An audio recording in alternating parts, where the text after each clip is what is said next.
Hi, this is Kristen here, and welcome to another process video. Today I'm working on day 10 of 30 Days of Sketches with Christy's Beautiful Life. And today I am going to document a couple pictures of my son in his little pedal car pretending to take his sister somewhere on the trailer and tow the trailer. So now the sketch shows like it's almost like she created the triangles out of like different pattern papers that she had cut squares out of. I decided to just go with just one solid piece of cardstock and cut it into triangles. So the really dark paper that you see in the background is one of the cardstock kits that you could get from Hip Kit Club. I'm going to say this is one of their Christmas ones maybe, and then the pattern paper was from their July 2024 kit. And so I actually ended up pulling in a couple of different kits. One was September of 2024, I believe, and it was like, it was called Good Days Ahead, and it was like very heavily school themed. The July 2024 one, and then I don't know if it was January or February, probably January. It was called Our Stories. And so each one of those, the reason why I pulled from those three particular kits that I had is because they had a lot of orange, greens, and like blues in them. I really was feeling like I wanted to get some orange on this layout. I don't typically put a lot of orange on my layouts, but I just felt like orange would stand off really, really well off the really dark blue cardstock. So these die cut pieces that you see me working in here are all from the July 2024 kit. Now, I don't know if that was the embellishment kit or like the main kit. So they used to do a main and an embellishment kit to where you could, if you subscribed, you got the main kit, but then you could add on the embellishment kit as well. And the main kit still came with embellishments. It's just the embellishment kit had more embellishments. Now you get a couple more embellishments in the main kit, and they've totally gone away from like even doing like an embellishment kit. So I'm still going through the July 2024. I do initially put a couple of these flowers on here, and they were cute, but I just felt like I couldn't really make them work on this layout. I really kind of wanted to go like heavy on like kind of like travel kind of themed because, since they were pretending like they were going somewhere, I thought it was kind of cute. So these are chipboard pieces that came in the July kit. I'm just going to set those off to the side. They weren't super sticky, like I probably would have been okay to put them down, but because I wasn't sure where I was going to put them yet, they were just pieces I thought would work well there. I was just going to set them down off to the side.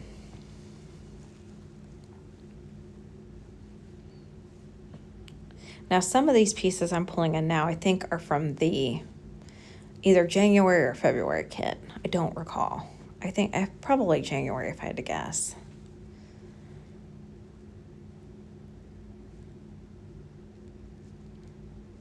These vellum pieces that came from from either the January or February kit of this year. So I decided that's going to be my title, Let's Go. And I will talk about those more in a little bit once you see me kind of working with those.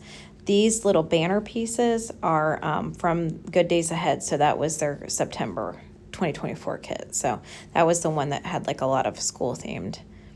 That particular banner says Living Our Best Life. And I thought it would work really well with kind of the colors of the layout and kind of what was going on in the layout.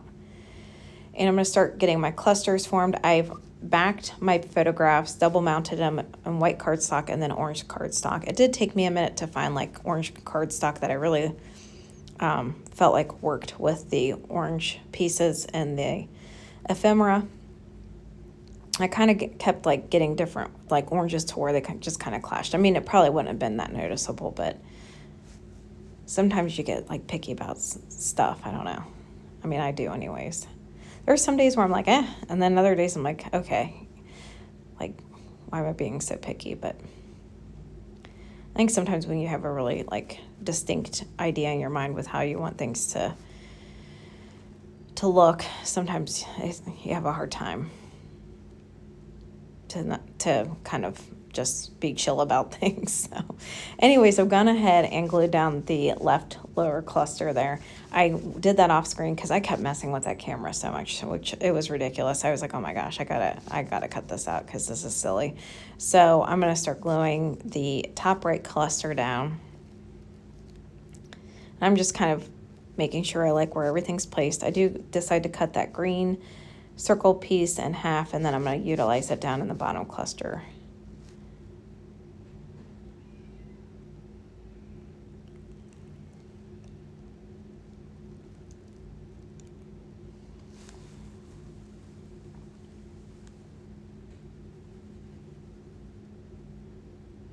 And you can see like pieces are just giving me fits here where I'm just like not happy with where I'm putting them or how they look, and sometimes it's like, just make a decision already. But sometimes I try to leave in like as much of my process as possible, just so, you know, at least people can kind of like, I don't know, get a mindset of like why people make certain decisions. Now there are times I will look back on videos and be like, oh, I wish I would have done it the way that I originally had it or whatever. But most of the time I'm like, oh, I can kind of even see now like why I chose not to put that piece there.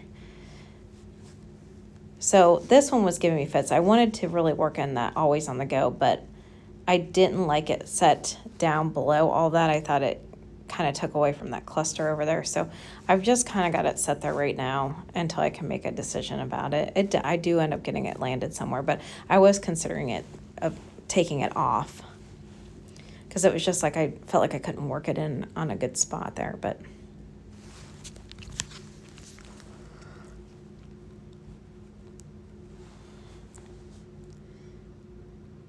I felt like since that so much of that piece was going to be hidden, and I really liked that blue stripe look to it, I decided to cut it in half and reutilize it down here. I just felt like that kind of added a little bit something to the top of that cluster down there anyway. So, you know, and a lot of time I'll do that. So, because I mean, a lot of it's going to be like hidden behind something, I will cut it in half and reutilize it. So.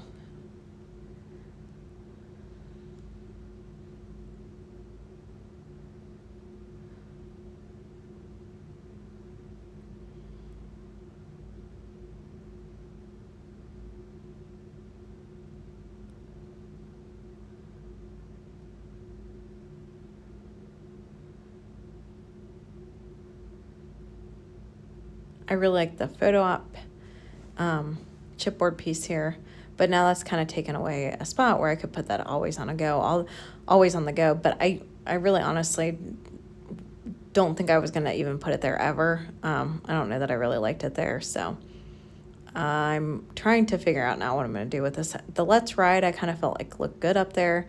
And then I thought, well, maybe this will look good tucked up there. But then like you lose a lot of the G, and it just, you know, I just felt like where I was tucking it in, it didn't make sense. So I do decide that I like the Let's Ride there, and I do decide I like the Always on the Go up by that street sign. So I'm trying to get the G tucked in front just because I felt like that it looked better resting in the front.